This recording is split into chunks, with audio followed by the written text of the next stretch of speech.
Mesdames, Messieurs, bonsoir. Merci de votre fidélité et bienvenue à la dernière édition de la semaine. Au sommaire de l'actualité, l'unité de lutte contre la corruption poursuit sa campagne d'éducation sur le danger et les conséquences du phénomène de la corruption en Haïti. L'institution a lancé ce vendredi 13 novembre 2020 au Collège canado-haïtien une campagne qui cible les élèves des établissements scolaires publics et privés. Cette démarche traduit la volonté du gouvernement à mettre les jeunes, notamment les élèves, au cœur de la bataille contre la corruption dans le pays, indique le directeur général de l'ULCC. Hans-Jacques Ludwig Joseph croit que l'implication de cette catégorie permettra d'aboutir à une solution plus durable. Un extrait des propos de maître Hans-Jacques Ludwig Joseph, directeur général de l'ULCC, recueilli par Johnny Ferdinand. Ce lancement ce matin de la campagne de sensibilisation contre la corruption destinée aux élèves, aux établissements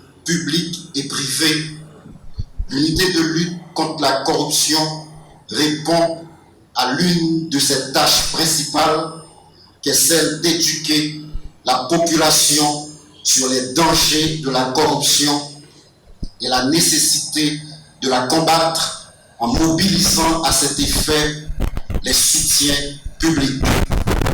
Aussi, cette démarche traduit-elle la volonté manifeste du gouvernement de la République de mettre au cœur de la bataille contre la corruption les jeunes, notamment les élèves. Le gouvernement, à travers l'unité de lutte contre la corruption, croit que l'implication des jeunes, des élèves qui représentent l'avenir de la nation, l'espoir des générations futures, le gage de ce nécessaire vivre ensemble permettra d'aboutir à une solution plus durable, car il s'agit par cette stratégie d'attaquer le mal par ses racines les plus profondes. L'objectif de cette campagne est d'attirer l'attention des élèves, des professeurs, des parents sur la nécessité d'éduquer sur les valeurs d'intégrité, d'éthique, de responsabilité, de civisme et de citoyenneté pour une transformation intégrale de la société de demain. L'enjeu est de créer un effet domino qui pourrait faire reculer la corruption dans les générations futures, voire même celles d'aujourd'hui. Par l'éducation à l'éthique, par une conscientisation des élèves qui sont les futurs décideurs de ce pays sur les méfaits catastrophiques de la corruption, l'ULCC croit que ce phénomène qui se dissémine, s'instrumentalise et se normalise dans notre société sera banalisé pour être enfin annihilé. Le mal de la corruption n'est pas un problème d'adulte, c'est un problème impliquant chacun en ce qui le concerne, a déclaré le secrétaire d'État à la jeunesse présent au lancement de cette campagne de sensibilisation. Charles Jacquelin Junior, qui se réjouit de l'initiation de l'ULCC, appelle tous les jeunes sans distinction aucune à se battre contre tous les maux qui rongent la société haïtienne, dont la corruption. Le secrétaire d'État souligne que la jeunesse joue un rôle prépondérant dans la concrétisation du rêve de lendemain meilleur pour Haïti. Ces déclarations. Le mal de la corruption n'est pas un problème d'adulte. C'est un problème impliquant chacun en ce qui le concerne. Peu importe son sexe, son âge, sa classe sociale, son niveau académique, sa foi religieuse et j'en passe.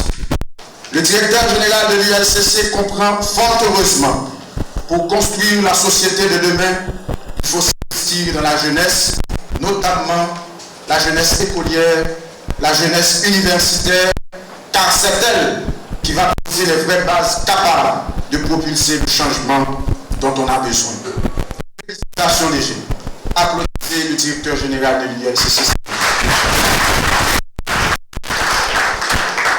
Respect et félicitations également au président de la République qui a compris très tôt pour faire, initier et engager les grandes réformes, il faut de nouvelles terres. il faut de nouveaux visages. Il faut surtout des jeunes cadres qui entendent corriger au maximum les erreurs du passé tout en réparant les torts et qui soient prêts à laisser un bien meilleur chemin à la postérité. Présentation ce vendredi 13 novembre du Bureau national Ozone BNO. C'était l'occasion pour le responsable du BNO d'expliquer la vraie mission de l'institution qui, dit-il, vise à défendre l'environnement. Cette frange du ministère de l'Environnement met en application le protocole de Montréal dont Haïti est signataire depuis 1987. Les explications de Jacques Salomon au micro de Misuel Timothée. Bureau national de l'ozone. C'est une entité qui est dans le ministère de l'Environnement qui fait la mise en œuvre du protocole de Montréal relatif à des substances qui appauvrissent la couche d'ozone en Haïti. Protocole de Montréal, ça, c'est un protocole qui a force contraignante, fait les bonnes obligations pour contrôler, pour éliminer de manière progressive toute substance qui a le pouvoir pour détruire couche d'ozone. Donc, ils ont listé un ensemble de SAO, ça veut dire les substances qui appauvrissent la couche d'ozone, et le protocole là définit un calendrier d'élimination. Comme mesure, pour nous, qui ça que nous faisons pour nous contrôler, respecter ça? Chamso dit voilà. Non pas produit, non importé. Eh bien, l'État, Haïti gagne ça yon quantité, c'est-à-dire une ligne de base. Non, actuellement, nous gagnons 66 tonnes métriques HFC pour n'importer chaque année. Chaque année, au niveau de l'an dépassé, le dit pays a en non-conformité. Or, qui ça que nous fait? Nous sommes censés répartir 66 tonnes métriques là à travers des importateurs qui sont souterrains, qui dans le domaine qui importent fruits frigorigènes. Il y a un nouveau équipement aussi qui gagne des capables l'équipement écono-énergétique qui pas consommer en pile énergie mais qui bail même rendement et puis qui gagne zéro impact sur le changement climatique et zéro impact sur l'ozone. Équipement ça yo n'a fait promotion pour rentrer sous terre. Donc nous obligés de recycler techniciens frigoristes, l'équipement ça va venir pour capable faire intervention sur pour capable travailler. Donc nous toujours rentrer des experts venir former techniciens. Donc nous comme perspective n'a dit n'a intensifié programme ça n'a fait étendre sur le territoire national.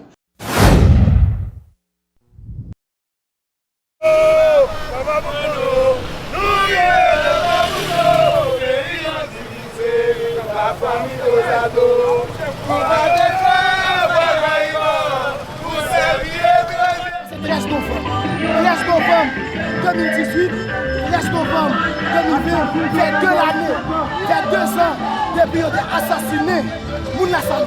Et aujourd'hui, nous sommes là où nous disons non avec crime ça, crime odieux ça.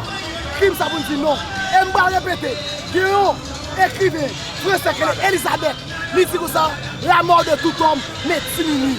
Lorsque je vois les cadavres des gens de la famille, je me sens diminué. Lorsque je vois le cadavre d'Evelyne Césaire, je me sens diminué. Lorsque je vois le cadavre de Maître Dorval, je me sens diminué. Je dis diminué, c'est parce qu'il a tué les gens.